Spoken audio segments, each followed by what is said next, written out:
All right, let's try this again. Just waiting for it to pop up now. All right, hopefully that did it. Last week, Dylan Knows was abruptly stopped 42 minutes into the episode due to a little banner at the top that said it's having trouble connecting or something like that. But my clock, my timer, which I see right in the corner, is at 31 seconds right now, kept going. So I thought it was just going to be a little jittery and off-putting, so I just kept going. So when it uploaded finally, I saw that it was only 44 minutes in. So I'm going to do a new show tomorrow, hopefully. I have my summer movie preview that I want to do tonight also, and I also have my grievance show, which I've been planning on doing today or tomorrow, also ready and prepped. So I'm going to try to do those here on this Easter weekend. It is April 18th, 8:19 p.m., Good Friday of Easter weekend. So I'm going to try to redo, not the whole episode, so you're going to have to watch the first part. It's only 44 minutes long. And there's my cat. There's Pepper. Hi, Peps. And then go from where it cut off to keep it going. So I'm just going to go down the line and see if I can get this done without having any major technical issues. So let's hope and pray. So this is episode 602A, the return of Chicken Jockey. Last week's episode, I did my review of the Minecraft movie. I went off on movie critics. I also talked about a dream I had for In Dreams. So I figured I wasn't going to redo the whole thing again. So I'm just going to do a second part here. So where I ended was Alicia Demnum Coney has been cast in Godzilla vs. Kong 3. She was in the Fear the Walking Dead show. So moving on down the line there. Did that one already. The Howling, anniversary of The Howling, I'm just going to do it, spread out everything just to get it down the line just so I can get this done. The anniversary of The Howling is 44 years old this week. Rather, I should say last week. Let's see, I did this one, did that one, did that, did that one. Devil May Cry gets a second season. The anime is doing very well on Netflix. The original Daredevil Netflix show hit 10 years ago last week. Elle Fanning is eyed for young Effie Trinket in the Hunger Games prequel. Currently in the pre-production phase right now. A day on Uranus is actually longer than we thought. It's 17 hours, 14 minutes, and 52 seconds to complete a full rotation, where it takes us 24 hours. It's 28 seconds longer than we thought it was. So that's a bonus thing right there. Yeah, I'm really not going to talk about these right now because it's old news and I really don't want to get into. Maybe I should. The Keystone Oil Pipeline spilled last week, and we are hearing barely anything about it because the fucking Republicans are in charge of everything, and they don't give a rat's ass. The Republicans have been are being investigated for insider trading, but of course we know how nothing's going to come about of it, even though they did break the law as usual, but that's just the way things are in this fucking country right now. And the SAVE Act was approved in the House. Doesn't mean it's going to pass. Just basically means that women are going to have to, if they want to register to vote, are going to have the same name that was on their birth certificate to prove they're American. But a lot of women changed their names to their married names. So the SAVE Act would say, well, then you can't register to vote. What you need then is you would need a passport, which costs $130 to get if you haven't done it yet. And there's something else either. So it's basically a poll tax because they know that most women are going to vote against Republicans because they're pieces of shit. So this country continues to be a shitty piece of shit country. Speaking of which, butter is being recalled due to fecal contamination. That's also thanks to your fucking Republicans in charge also, because they're gutting the FDA. Jillian Schreiner, the wife of Weezer bassist, has been shot and arrested by the Los Angeles Police Department for attempted murder. Not on her husband, but on someone else here. Michael Haley, the voice of the Mask from the MTV, the Max from the MTV cartoon, which was based on a comic book by Sam Keith, died at the age of 67. June 19th, The Waterfront, a new TV series from Kevin Williamson, who created Dawson's Creek and, oh yeah, the Scream movie thing. But Dawson's Creek is still his first foray into television. Coming-of-age saga takes place in North Carolina. This continues to be something similar to that. Maria Bello and Melissa Benoist are starring in it, about a fishing empire.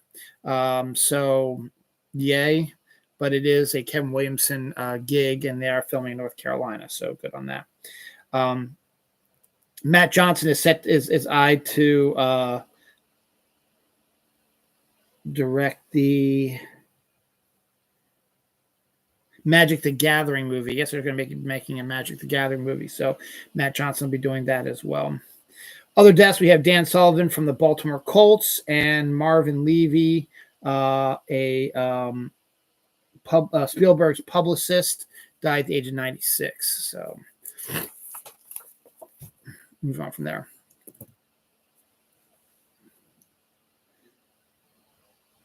The Gardener is a movie that just debuted last week on Netflix. A man who feels no emotions is hired as a hitman and buries his victims in his garden, which he tends obsessively. Then he's ordered to kill a woman who he falls in love with and opens up his emotional stuff like that. So that's good. North of North is another show for Netflix, which has a very Northern Exposure vibe, filmed in the Arctic Circle with actual Eskimo actors and actresses. Basically, a small town up in the Arctic Circle as a woman who leaves her old life behind to start anew.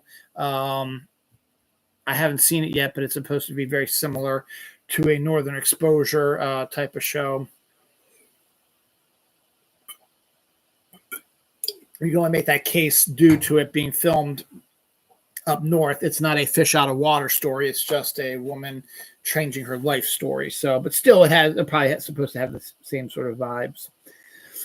So, rumors are abounding last week that Brandon Sklenar, who's from the movie Drop, that's out now, was going to be cast as new Batman in the Gunverse. There was a few websites that said, "Hey, he's been cast. Here's what we have to here's what's going on with that." And if you actually went into the body of the article, they're like, well, he's on the list of people who could be Batman. There has been no casting of Batman yet in the Gunverse. And I also, unfortunately, fell victim to it because when I first saw the headline, I didn't read the article. So it was because it was clickbait, but I did not read the article, which is on me. And I automatically assumed it was true. Because I saw multiple areas talking about it. And then I actually clicked on the website when I was doing the research for this last week and read it. And I was like, nah, she's just in the running for it right now. It's just like, seriously, you guys are stupid. Anniversary of The Girl Next Door, 21 years ago this week. Death Nor Horowitz, Marvel editor, committed suicide, unfortunately. The Last of Us, which debuted this past week, gets a third season. That's not unexpected. Tyreek Withers joins Marika Monroe in Remains of Him, based on the Colleen Hoover novel. Anniversary of Go came out 26 years ago this week, a Gen X version of Pulp Fiction, if you've never seen it before. The first trailer for Murder Bot debuted which debuts May 16th. Looks kind of good, but it's on Apple Plus TV, so no, I'm not going to watch that. Direwolves return after 10,000 years of extinction. This was a big story last week where scientists created two what they call direwolves that have been extinct for 10,000 years using fossils and genetic material from gray wolves. And they created what they thought was a simulation sort of the direwolf. So the direwolf was not actually brought back to life, but it was a simulation sort of thing as what they were learned to do. So it was a scientific thing. And again, that's something you learn from Jurassic Park is maybe you shouldn't do that stuff. And my son, who's really into that kind of stuff usually, and my wife were just sort of like, well, what's the reasoning for it. Why are they doing it? And I had no answer for him. So who knows? To be continued. Death of Vicky Brick, Maryland Terp alumnus, daughter of Brick Bodies creator Lynn Brick, and was also the CEO of Brick Bodies, which is more of a local gym in the area. Lynn Brick is still alive. She was the one who created the gym and started the business, and then passed on to her daughter. Unfortunately, her daughter died of cancer, but there is a really interesting connection. My Aunt Mary Beth was Lynn Brick's roommate in college, so that's kind of cool. So she knew Lynn Brick way back in college. The Dominican Republican nightclub, a Dominican Republican nightclub roof collapsed, killing 66 people last week. Two of whom were former baseball players, Octavio Dotel from the Orioles and Tony Blanco from the Nationals. They both died in the nightclub roof collapse. We got our first look at the Pony Boy trailer. It's okay. It's a trans gender film, which is good to have. You need to get those out there a little bit, but just not up my alley, as it were. Alfred Olson, a former science teacher at my alma mater, Towson High School, passed away. He was there when I was there, but I don't remember if I ever took him or had him for homeroom. Some of my high school friends on Facebook remembered him. I kind of remember him, but I also kind of don't. So that's another kind of local connection. August 21st, Peacemaker Season 2 is set to debut. We got our first look at it as well. So that's coming up. Robert Pattinson is eyed for Dune 3, which could cause major issues for his sequel to the Batman movie, because Matt Reeves, who wants to get this after many, many delays, wants to get the movie off the ground this year and made this year. If filming of Dune 3 delays it even more, Matt Reeves is going to say bye-bye to the Batman movie. So while it's good for Robert Pattinson, because Dune 3 is definitely going to be an Oscar nominee and not Batman isn't, but we'll see what happens with that. We had our first trailer for Predator Killers, animated film from Hulu, set to debut June 6th. I don't know why they're doing it, but Angry Birds 3 movie is coming out January 29th, 2027. Didn't know Angry Birds was still a thing. I guess so, but when you have Jason Sudeikis as the lead voice, you got to do it. Got to do it.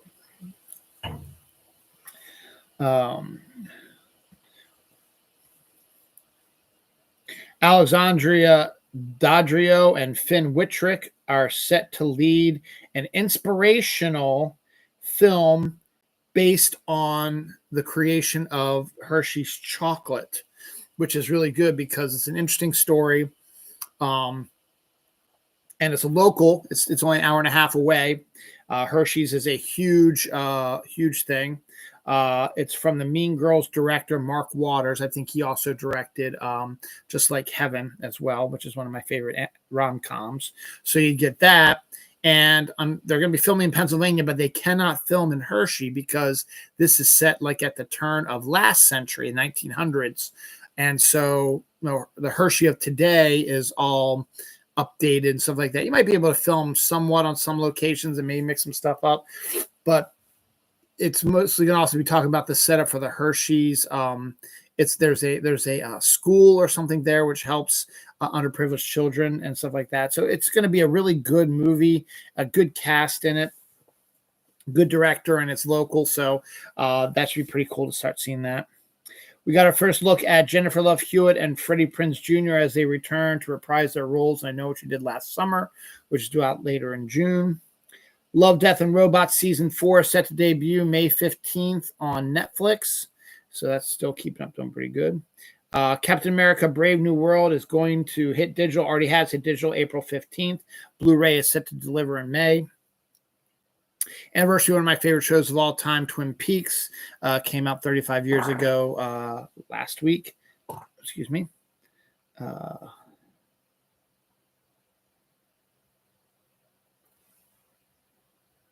Michael Siniski is set to direct the Death Stranding film from A24, which I think is based on a video game. Dave Allen, a musician for Ace of Base, passed away this week.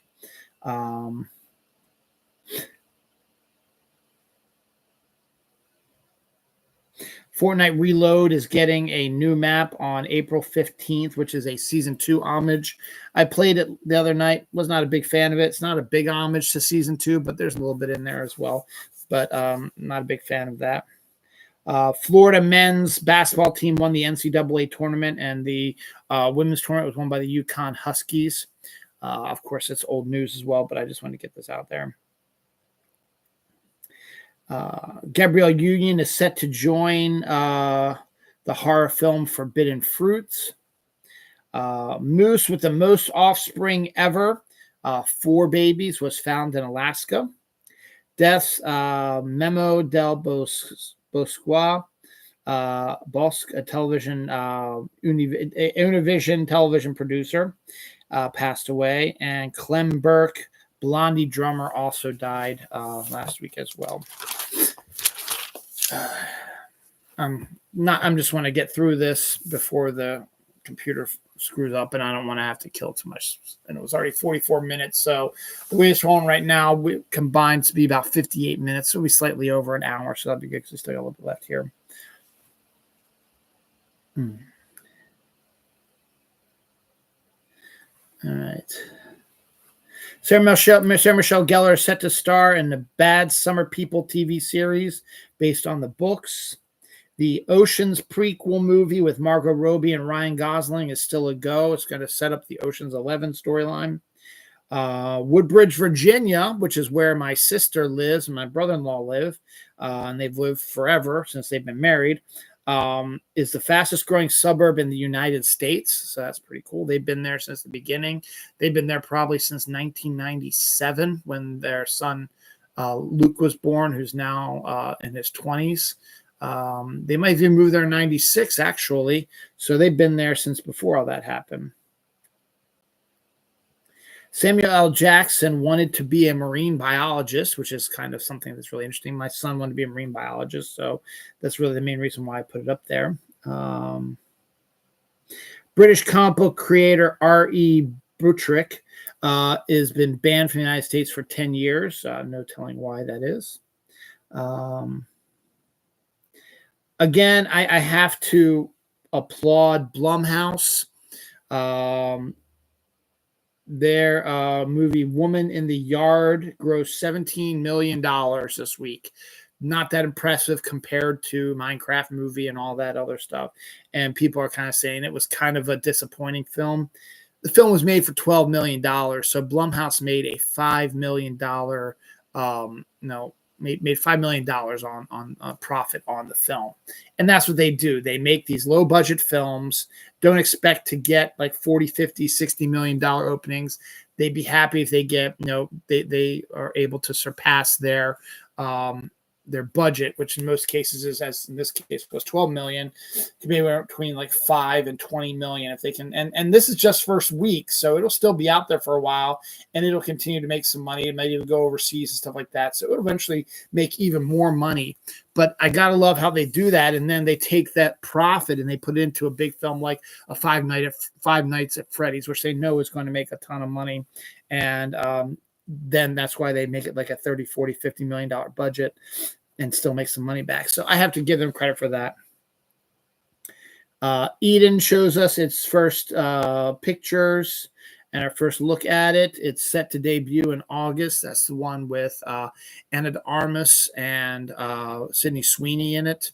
And for those of you who just joined me, this is just a finishing up of my show last week. My show last week was cut in half due to technical difficulties, and I was not aware of it till I ended the stream. So I'm going back to cover the area that I missed for last week. This is not my regular show. My live regular show for the stuff that happened this week will be tomorrow night, probably around 11:30, around 11 o'clock at night. right before, Easter Sunday. So stay tuned for that. But I am planning on doing a show later on with my summer movie preview show and a possible show about grievances that I have. So we'll see how we're doing. But right now we're moving right along. So thank you for joining me. Thank you for liking the video. And we're moving on here. I'm going to be done here probably about 5-10 more minutes. So hang around and wait for the next one if you want to.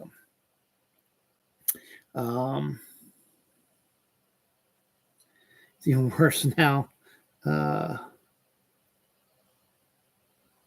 New look and poster for Welcome to Derry, which is the Pennywise the Clown show. Came out last week as well. Charlie Plummer is eyed to play young Hamish in the Hunger Games prequel.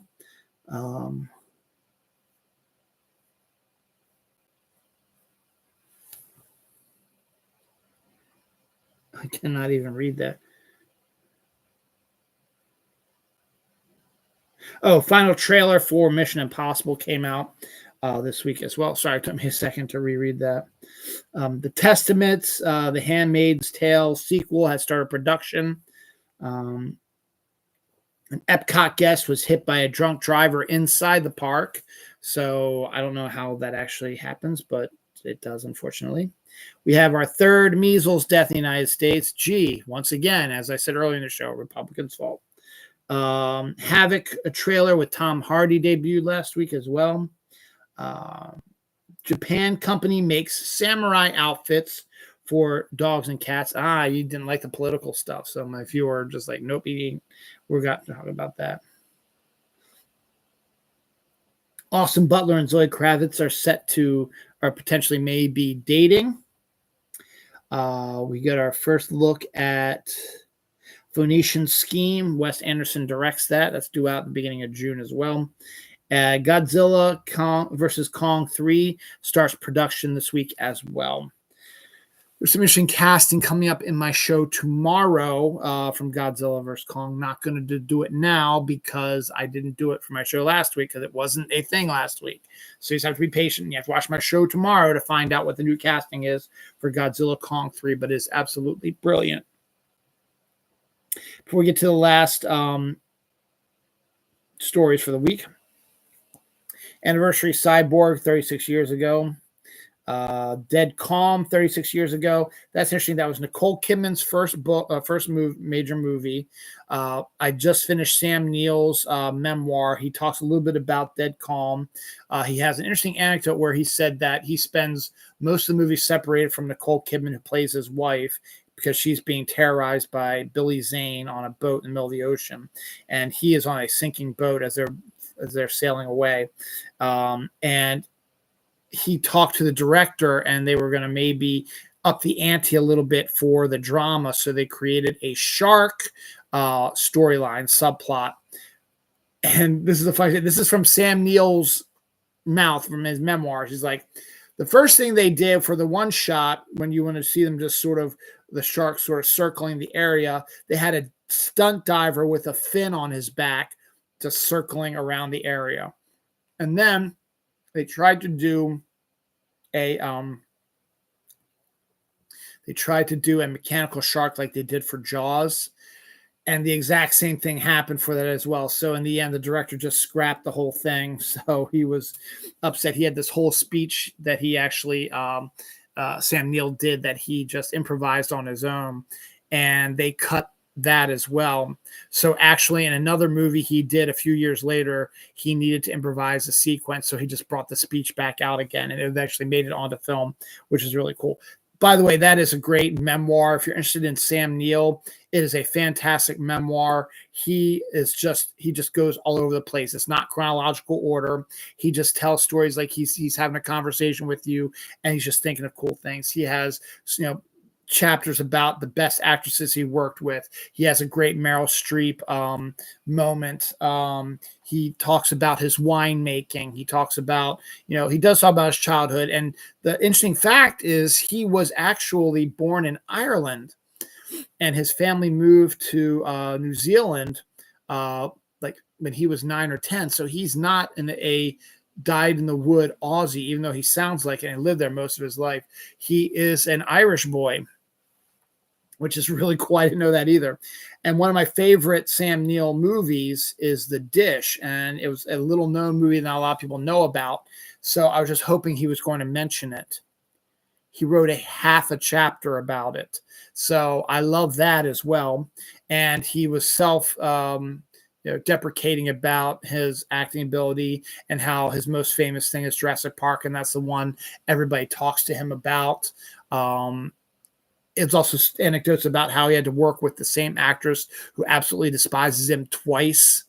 And then his frenemy Brian Brown, the events they have there. Sam Neill does not have like a evil bone in his body. He does not badmouth really anybody except for some politicians.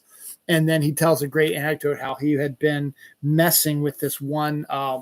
He had a dinner with this one politician, and it's the opposite of what he is. I forget what it was, but it's like it'd be like Sam Neill's a Democrat and this guy's a Republican.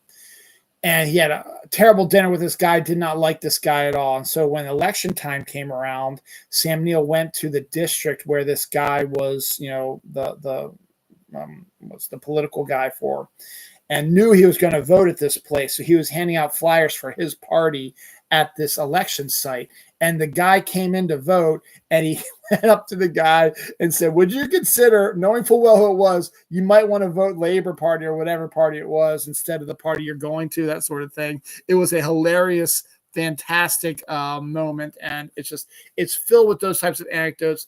It also talks about his cancer, which is a bad thing that he's been going through now. He loves his wine, so we talk about wine a lot. It's just a great little memoir. So if you check that out there. Bad Boys came out 30 years ago this week. Sandlot came out 32 years ago this week. And Primal Fear came out 21 years ago this week. Yeah. Jane North, TV's Dennis the Menace, passed away last week. I remember watching that when I was younger. Nickelodeon, when cable first came out, Nickelodeon had like Mr. Ed and Dennis the Menace, all those black and white shows on, and I would watch them because they were interesting. So I saw those things. So my last two stories. First up, a Texas man was arrested after pouring scalding hot soup on his date for talking too much. What a dick. Probably Republican too. So yeah, you're talking too much. Your date talks too much. So yeah, let's pour scalding hot soup on them and burn them superficially. Yeah, go ahead, you dick. And finally, the last story of the week. A boy, 10 years old, steals his parents' car to visit his grandparents 68 miles away. Obviously, he's going to get pulled over by the police. He gets pulled over by the police, and they're questioning him. And he claims he does not have his license, but that he is a dwarf. A 26-year-old dwarf, something like that, but he does not have his license. I got to give the kid credit for thinking on his feet. So actually, I'm going to put that big news right here to be the first big story when I do the show tomorrow. All right, there we go. All right, just about 28 minutes in, had no issues. I had an issue when I first started, didn't work.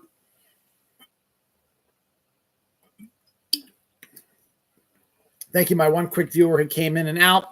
I am going to come back here and do my summer preview show, and then we'll see if I decide to do my grievance show. I haven't decided yet.